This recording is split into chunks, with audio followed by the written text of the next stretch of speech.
ఈ స్మరణ మాత్రం చేత, స్తోత్రం యొక్క పారాయణ చేత అంత సంతృప్తి, పూర్ణత్వము కలుగుతాయి అని హయగ్రీవలే చెప్తున్నారు స్వయంగా.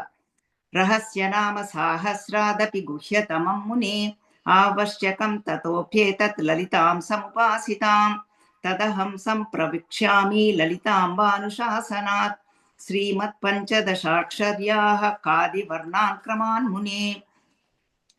ఈ లలితా త్రిశతి అనేది రహస్యమైనది.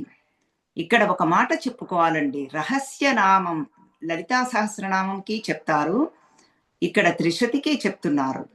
రహస్యం అంటే ఏదో క్లాజెట్లో వెళ్ళి లైట్లు ఆర్పేసుకుని చీకట్లో చేయాలని కాదండి. రహస్యంగా, రహస్యం అంటే అతి గోప్యమైనది. అంటే అనేక రకమైన అర్థములు ఉంటాయి.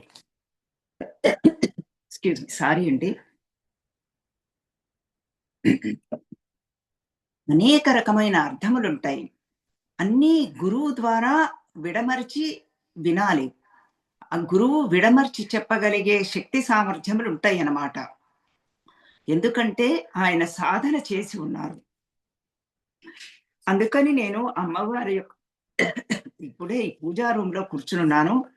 హారతి కర్పూరం అన్ని వెలిగించేసరికి ఒక రకమైన కొత్తగా ఎనర్జీ డెవలప్ అయింది.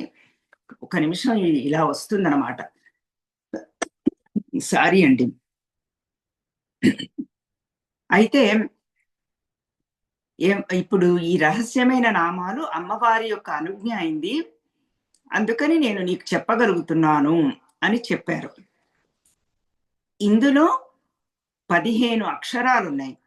ఈ 15 అక్షరాలు కూడా ఒక్కొక్క అక్షరానికి 20 నామాలు ఉన్నాయి. 15 × 20 300 నామములు. ఇవి నామములే అనుకుంటావేమో అగస్త్య, అది కాదు. ఇవి నామము ప్లస్ మంత్రము. అంత మహిమాన్వితమైనది ఈ లలితా త్రిశతి. అంత గొప్పది ఈ లలితా త్రిశతి అని చెప్తున్నారు. నేను సంస్కృత శ్లోకాలు కూడా ఎందుకు చదువుతున్నానంటే, సంస్కృతము దేవభాష. పైగా మనకి ఈ పదాలు పడితే చాలండి, ఆ కనెక్షన్ ఎక్కువగా ఉంటుంది. అందుకని సమ్మరీ